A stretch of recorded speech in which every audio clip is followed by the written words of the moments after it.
We sometimes tend to get life lessons in the most unusual of places, and mine actually happened on a softball field. And my life lesson on the softball field actually taught me the vital importance of self-leadership. Because when you have self-leadership, you can actually move from reacting to life to owning your life. And so if that sounds good, stick around because I'm going to share with you how that happened and also how you can have that for yourself. So if we haven't had the pleasure of meeting, I'm Connie Holmes, and I'm the founder of Confidence with Connie, as well as this channel. And in this capacity of my job, I am a certified hypnotherapist. I'm a master life coach. I'm an NLP specialist. I'm an instructor.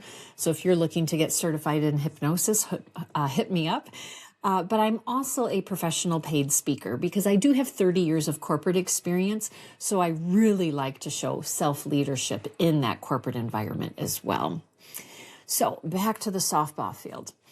What had happened was I've played softball for a number of years, and I preferred to play second base. And that's because second base, there was always something going on. You either were covering your base, or you were backing up an infielder, or you were running out towards outfield so you could be the cutoff throw to get that ball, into one of the bases. And then two, what I loved about second base is I always needed to know where those runners were, because knowing where the runners were let me know if I could have a force out or a tagged out. And so I really had to use my mind and be present, and that's why I enjoyed second base so much. Well, one day, what had happened was I had the opportunity for the most picture-perfect, ideal double play until it wasn't.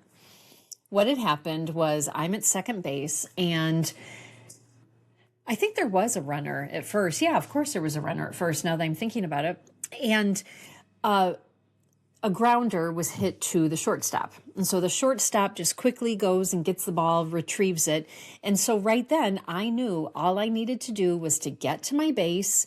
The shortstop was actually pretty close to me, so she could actually just underarm lob throw the ball to me. So all I needed to do was to stand on my base, turn and face her, and have my glove opened.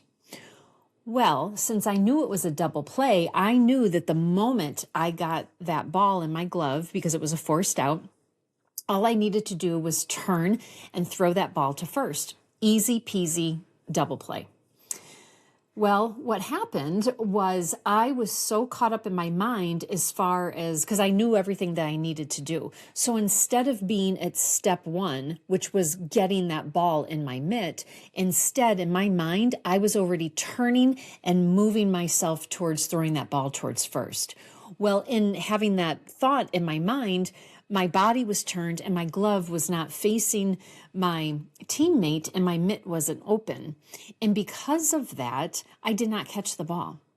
And so this very easy lobbed underarm toss to me that should have been an immediate out, I missed. I fumbled the ball. And so I was really stressed about that, but I thought, nope, I've got time to recover this.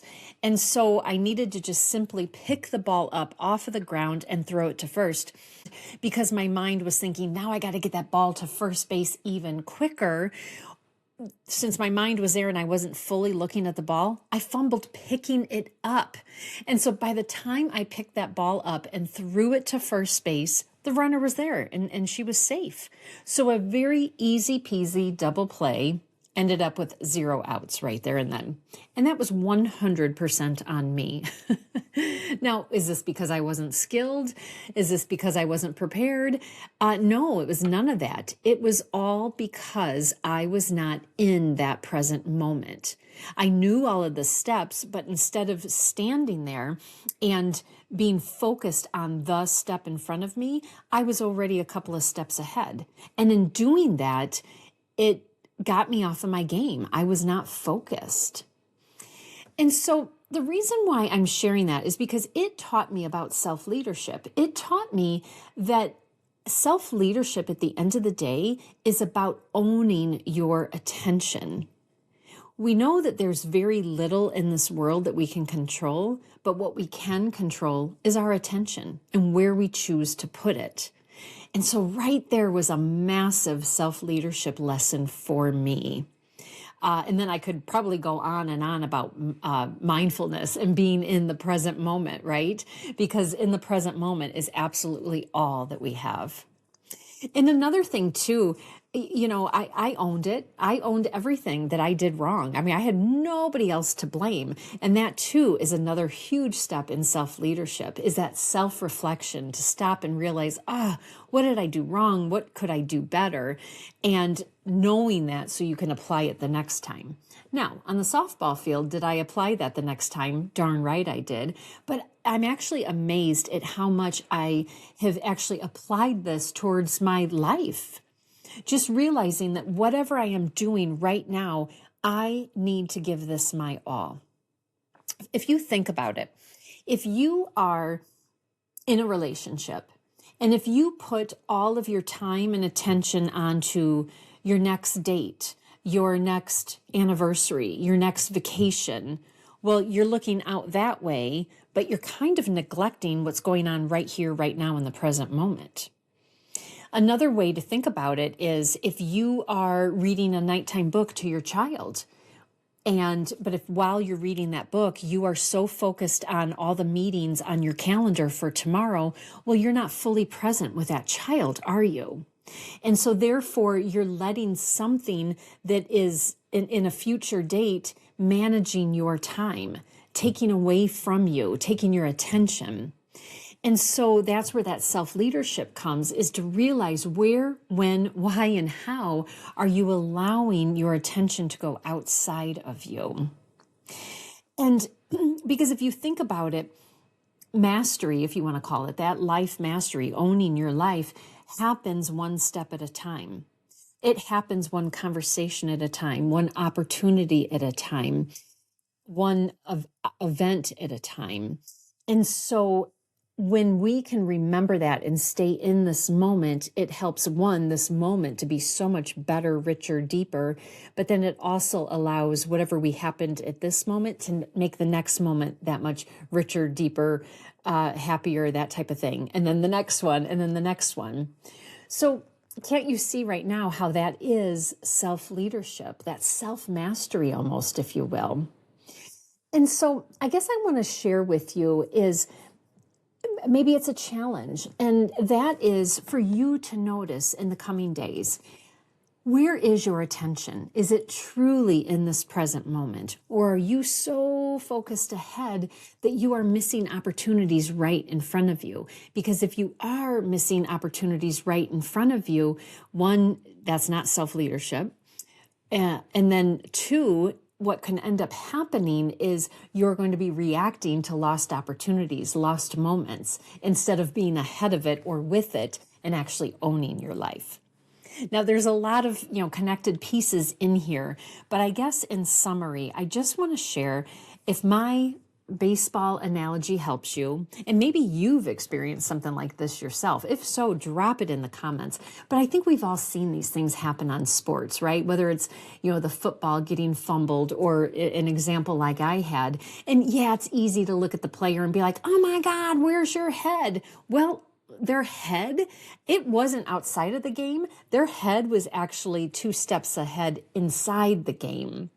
And trust me, they are beating themselves up 10 times more than what you're beating them up for. But if there's any way that this little story and this example of mine can help and support you in any way, I want it to serve that purpose. So it can be that gentle reminder to you as far as how many times in a day is your attention not in that present moment? And then if that's the case, how are you feeling? Because if you think about it, how many times are we feeling stressed because we're thinking about all those meetings on our calendar tomorrow? How many times are we actually anxious because we wish we coulda, shoulda, woulda said something differently the day before? And none of those things are serving. They might be serving for a split second, especially the coulda, shoulda, woulda, for you to realize like, ooh, that stings. That doesn't feel so good. So that you can be aware of that and decide how you want to do it differently. You're finding a learning in it so you can do something differently. So in that case, it's okay to stay on that for a second to find that learning. However, let's go back to reading the story to the child. If you're reading this book to your child, that's it's an intimate, beautiful, loving, connecting time with your child. But yet if your mind is at all the meetings that you have tomorrow and you're thinking, oh, how am I going to get this done? And oh, I got to do this report too. And you're thinking of all these different things. Well, that's probably, whether you're conscious of it or not, that is more than likely building some stress up inside of you. Well, now you're sitting in this beautiful environment with your child with some underlying stress. And I'm sure that's not your intention, but yet I'm sure that's probably what's going on. And so that too is just, I'm going to keep coming back to self-leadership. We need to lead ourselves. We need to lead our thoughts. We need to lead our actions. We need to lead our reactions, our behaviors, our habits. Because until we are leading those, we are actually reacting to those. And when we react and we don't own. And so there is joy in owning your life. Now, if this is resonating with you, please drop a comment below. And if there's something that you do to help yourself stay in the present moment, please drop it in the comments, because we can all learn and grow through each other. And that's the whole point of Authority Activator, is for us to do that. So I hope that was helpful. If you would be so kind as to like, comment, share, and subscribe, I would greatly appreciate it. Until the next one.